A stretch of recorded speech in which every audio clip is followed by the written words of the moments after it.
अस्सलाम वालेकुम। क्या हाल चाल, उम्मीद करते हैं कि आप खैरियत से होंगे। हमारा दुआ है कि आप हमेशा खुश रहें, हंसते और मुस्कुराते रहें और इसी तरह में अपना प्यार दिखाते रहें। मेरा नाम मोहम्मद, मैं तारिक, मैं मोहम्मद यूसुफ। मैं बैद इम्तियाज। आज हम इस वीडियो पे रिएक्ट करने जा रहे। वीडियो का title Hamas attack was it an Israel conspiracy, अच्छा, डॉक्टर साजिद तारड़।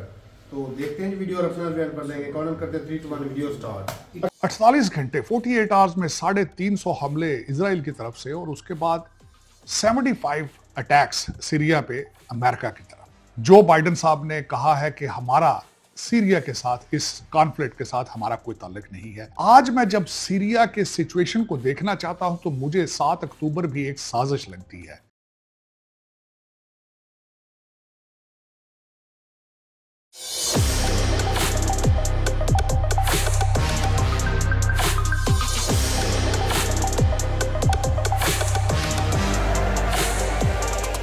पहला सब्जेक्ट वो ये है कि क्या इजराइल एक ग्रेटर इजराइल बनने जा रहा है। 48 घंटे 48 आवर्स में 350 हमले इजराइल की तरफ से और उसके बाद 75 अटैक्स सीरिया पे अमेरिका की तरफ। दो जो कंट्रीज के सदर हैं उनके बारे में बात करना चाहूंगा। ईरान ने इल्जाम लगाया है कि ये एक प्लानिंग के जरिए और एक साजिश के जरिए अमेरिका और इजराइल ने ग्रेटर इजराइल के ख्वाब को पूरा करने के लिए यह सब किया है। दूसरी तरफ जो बाइडेन साहब ने कहा है कि हमारा सीरिया के साथ, इस कॉन्फ्लिक्ट के साथ हमारा कोई ताल्लुक नहीं है, जिसको मैं रिजेक्ट करूंगा। जब आप 2 हफ्तों में 75 अटैक्स करेंगे उन पे और आप कह रहे हैं कि आपका उसके साथ कोई ताल्लुक नहीं है। आज मैं जब सीरिया के सिचुएशन को देखना चाहता हूं तो मुझे 7 अक्टूबर भी एक साजिश लगती है, जब हमास ने इजराइल के ऊपर अटैक किया था। कहा जाता था कि शायद इजराइल की इंटेलिजेंस को पता ही नहीं था। दूसरी तरफ हमास 1 साल से उस हमले की तैयारियां कर रहा था। क्या यह पॉसिबल है? आज लोग वॉशिंगटन डीसी में यह बातें कर रहे हैं कि इजराइल को इन चीजों का पता था कि हमास अटैक करेगी और उनको अटैक करने दिया जाएगा। और जो उसके बाद उन्होंने रिटेलिएट किया है कि आज गजा के अंदर मरने वालों की तादाद 1 लाख से भी ज्यादा हो चुकी है। दुनिया खामोश खड़ी है। दुनिया ने उन हलाकतों को काउंट करना छोड़ दिया है। गजा के बारे में कई यहूदी, अमेरिकन यहूदी यहां अमेरिका में बातें करते थे कि ये वाटर फ्रंट प्रॉपर्टी है और गजा के अंदर शॉपिंग मॉल और अपार्टमेंट बनाने चाहिए। आज ग्रेटर इजराइल का नक्शा किस तरह लग रहा है? सीरिया पे इस वक्त 2 साइडों से हमले जारी हैं। एक साइड से कुर्द हमले कर रहे हैं, जिनको टर्की की जिनको अमेरिका की सपोर्ट हासिल है और टर्की उनके खिलाफ है। और दूसरी तरफ से साउथ वाली साइड से इजराइल जो है वो गोलान हाइट्स और दूसरी तरफ से वो हमले करके ना और एक्सक्यूज इस्तेमाल कर रहे हैं कि हम सीरिया की आर्मी की सलाहियत को खत्म कर रहे हैं ताकि ये असला जो है रेबल्स के हाथ ना लगे। जब ग्रेटर इजराइल के नक्शे की बात की जाती है तो कुछ लोग ये भी कह रहे हैं कि फलस्तीनियों को लेबनान और सीरिया के अंदर सेटल करने का एक मंसूबा है और गजा जो है इजराइल उसको हड़प कर जाएगा। आज अगर देखा जाए तो इजराइल के रास्ते में कोई रुकावट मौजूद नहीं है। आज उनको डोनाल्ड ट्रंप साहब की सपोर्ट हासिल है, बल्कि डोनाल्ड ट्रंप साहब ने हमास को मैसेज भेजा है कि वो 20 जनवरी से पहले सारे हॉस्टेजेस को छोड़ दें, वरना जो बचे कुचे फलस्तीनी हैं उनके ऊपर भी वो क़यामत नाज़िल कर देंगे। आज अगर देखा जाए तो ग्रेटर इजराइल का नक्शा बनता नजर आ रहा है। दूसरे इजराइल जब भी चाहता है आपके पेजर फाड़ देता है, जब भी वो चाहता है F-35 लेकर सीरिया पे चढ़ जाता है। आज वो इतने ताकतवर हैं। 9 मिलियन जूश, पूरी दुनिया के 8.2 बिलियन लोग एक तरफ हैं और उन पे 9 मिलियन यहूदी भारी हो चुके हैं। इसकी वजह क्या है?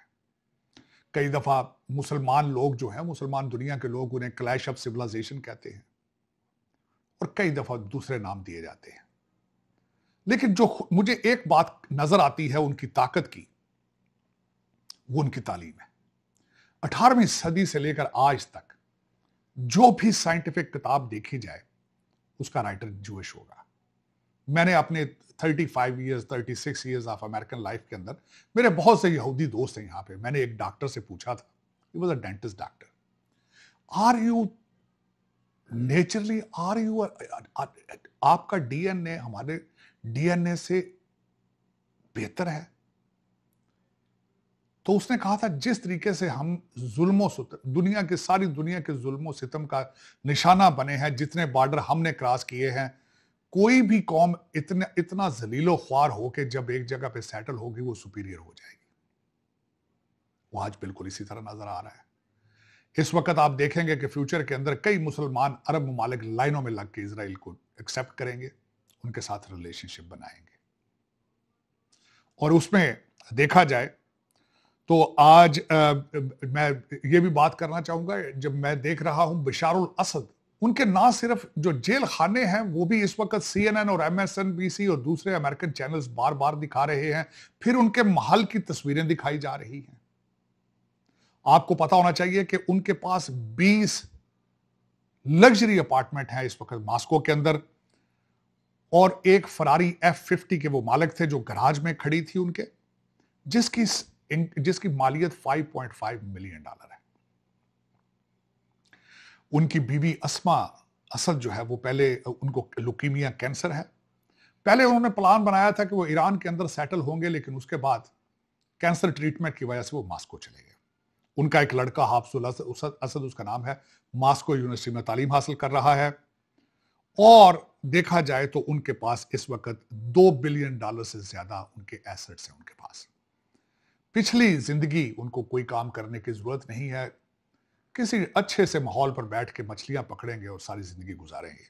मेरे ख्याल में ये मुसलमान दुनिया का आखिरी, ना ये पहला शख्स था जो भागा है यहां से इस तरह, ना ही ये आखिरी होगा। मेरे ख्याल में बशारुल असद की डुप्लीकेशन, इनकी कापियां हर मुसलमान मुल्क के अंदर मौजूद है।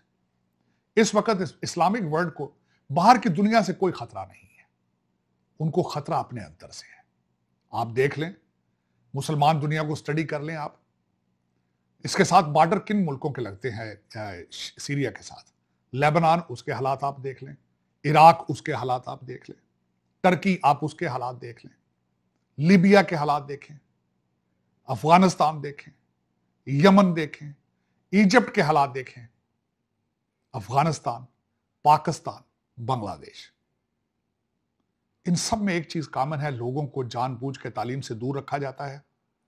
और हर कंट्री के अंदर बशारुल असद बैठा है। हर कंट्री के अंदर इसी तरह के हुकूमत खाने और जेलें मौजूद हैं, जहां अपने इक्तदार और लूट मार के लिए लोगों को इस्तेमाल ईंधन की तरह किया जाता है। Pakistan, Bangladesh 77 years, 77 years.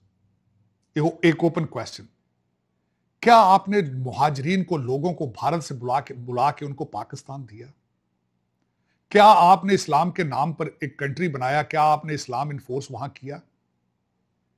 आज इस्लाम के हालात क्या हैं पाकिस्तान में? कितने डिफरेंट किस्म का इस्लाम मौजूद है वहां पे? क्या आपने कभी इस चीज पे गौर किया है? हमारा मुस्तकबिल क्या होगा? हमें सारी दुनिया में कीड़े मकोड़ों की तरह मारा जाता है और उस पर खबर भी नहीं बनती। क्या हम इसी तरह दुनिया में रहेंगे? क्या हमारे बच्चों का मुस्तकबिल यही है? दूसरा मेरा एक क्वेश्चन है, ये भी मैं आखिरी क्वेश्चन आपके साथ छोड़ूंगा। इजराइल अगर वहां पे किसी यूथोपिया का प्लान बना रहा है, क्या इस तरह बना पाएगा? 1 लाख फलस्तीनियों को मारा, अब सीरिया के ऊपर कब्जा करेंगे और फिर वहां पे पुरअमन रहने का ख्वाब पूरा हो पाएगा? अगर मैंने ये क्वेश्चन बहुत अरसा पहले किसी से पूछा था कि F-16 का पायलट का ऑब्जेक्टिव भी यही होता है कि फजा से लोगों को मारे, और नीचे जमीन के ऊपर जो सुइसाइड बॉम्बर होते हैं उनका भी ऑब्जेक्टिव यही होता है बेदोश लोगों को मारना। क्या जंगें ही सलूशन है? क्या कभी हुआ है कि आपने इतने भारी तादाद में कत्लो गारत करके सुकून के साथ आप जिंदगी गुजार पाएंगे? मैं हमेशा नेशन बिल्डिंग प्रोसेस का कायल रहा हूं। जब आप किसी कौम में यूनिवर्सिटियां और फैक्ट्रियां बनाते हैं, उसका फ़ायदा ये होता है कि उनके घरेलू अखराजात पूरे होते हैं, माली सिचुएशन पूरी होती है, तालीम हासिल करते हैं, और जब आप आसूदा और तालीम याफ्ता होते हैं आप झगड़े और दहशतगर्दी की तरफ नहीं जाते। पता नहीं ये चीज़ें लोगों को किस तरह पता चलेंगी, लेकिन एक ओपन क्वेश्चन है।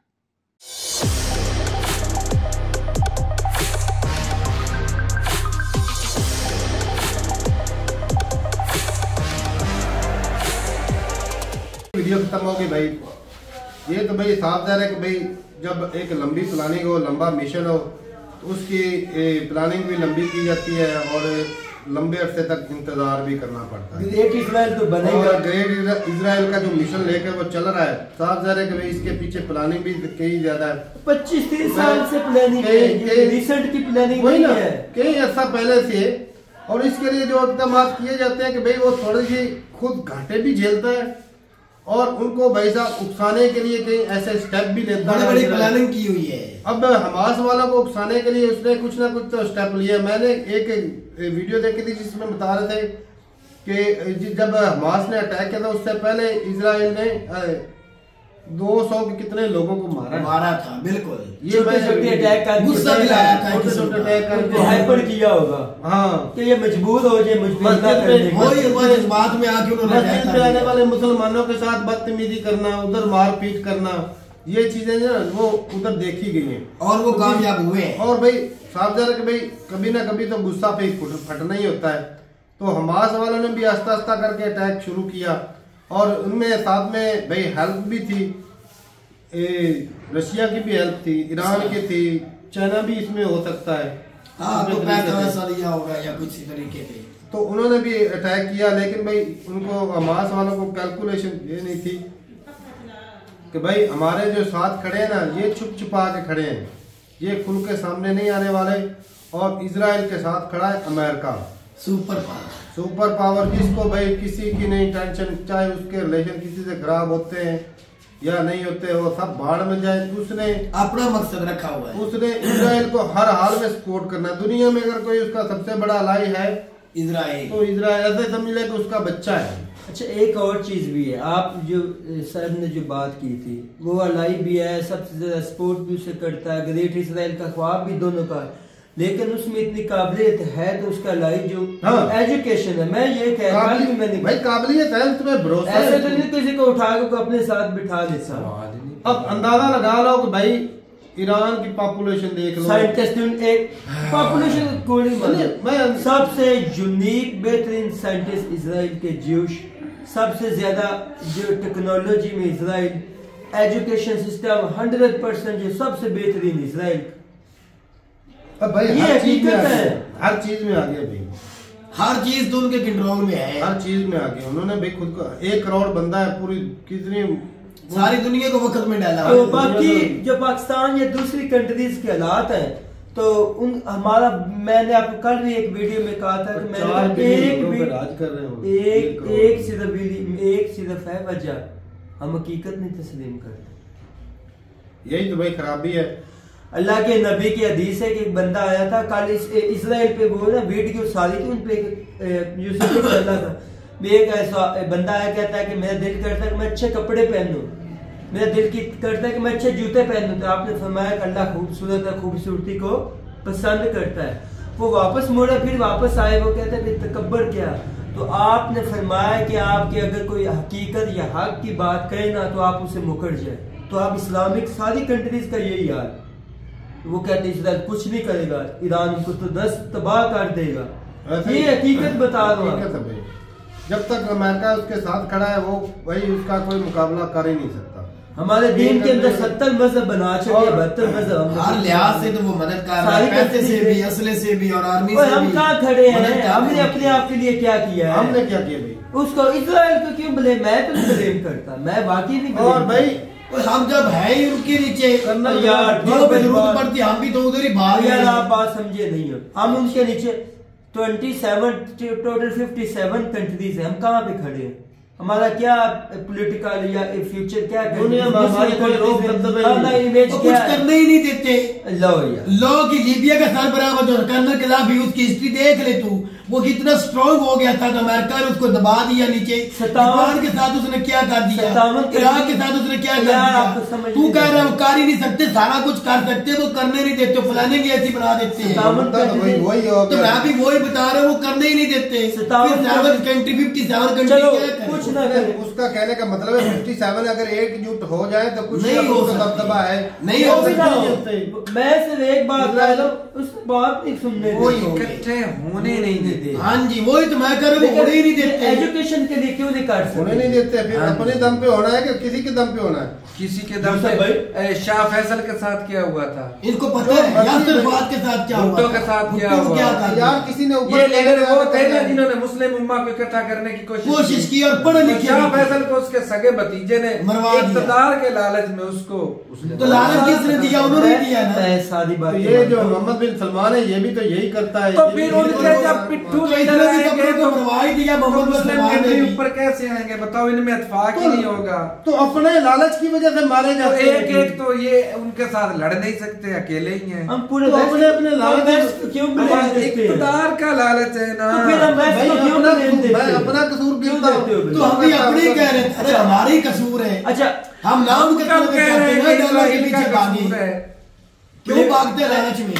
अपनों को अपनों से वो मरवा देते हैं। यार, मरवा अपने खिलाफी को अपनी आवाम से मरवा दिया अमेरिका जी, ने। ऐसी आज वो आवाम तस्वीरें लगा के बैठी, हमारी कंट्री के बंदे बैठे हैं लीबिया में, वो कह रहे हैं आज वो तस्वीरें हाथ से दीवारों पे बनाते हैं। क्या फायदा? आए अल्लाह हमें कर्नल खिलाफी वापस दे दे। अब कैसे आए वापस? अपने हाथों से दफन कर दिया आपने, खुद मारा है। यकूब भाई फिर आपको हो रहे हो। मैं जो बात मैंने एक सवाल किया था, आधा रह गया था। बात यह है जो आप कह रहे हो 57 कंट्रीज को इकट्ठा नहीं होने देते, मैं मानता हूँ।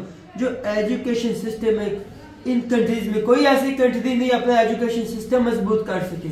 नहीं इतना भी एक भी यार ऐसा भी नहीं भी इनकी 57 कंट्री में नौजवान पढ़ नहीं रहे या पढ़े नहीं है या तुम्हें समझ हो रहा है सारा कुछ, लेकिन कंट्रोल तो उनका ही है। तुम्हें नहीं समझ लग रही भाई बताइए कि जो बड़े साइंटिफिक एजुकेशन कितना है हमारे जो बड़े कॉलेज यूनिवर्सिटी किधर लोग जाते हैं? यूरोप जाते हैं, अमेरिका जाते हैं, कनाडा जाते हैं। तो वो तो हमारा शुरू से देख लो, फिर मुगलों से लेकर उन्होंने भी कोई इसमें काम नहीं किया। उस वक्त अगर यूनिवर्सिटी बनी होती, मेरा सवाल स्ट्रॉन्ग होते हमारे, हम जाके ना पढ़ने जाते। यार तुम्हें नहीं लग रही समझ। हाँ हमारे पास तो भाई इतने पैसे नहीं, गरीब है जो अरबों के पास। इसमें मेन काम अरबों ने करना था जिनके वो पास चुप करके बैठे। वसाइल तो थे। यही बात कर लो। तो आज भी वो और वो तो क्या कर रहे हैं? उनके पास पावर भी है, वो क्या कर रहे अब हैं? तुम ब्लेम पाकिस्तान जो पहले दिन से एड पर चल रहा है। पाकिस्तान को कौन ब्लेम दे मैं रहा सॉरी है? मैं तो यही मान रहा हूं।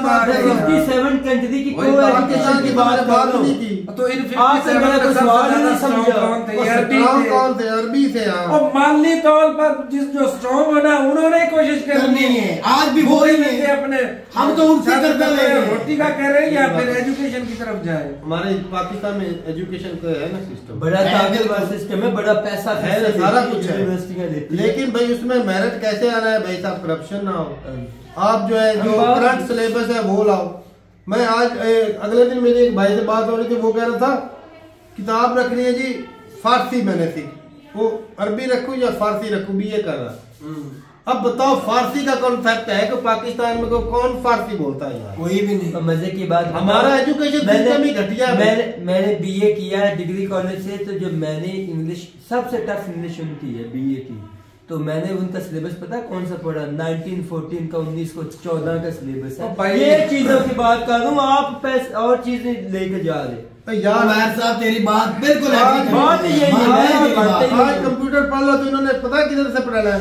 वो जो बाल वाला होता है आज तो भाई सिस्टम ही अलग कंप्यूटर। अच्छा, जो सिलेबस पढ़ा रहे हैं वो फॉरेनर है कि पाकिस्तानी है, ये बताओ।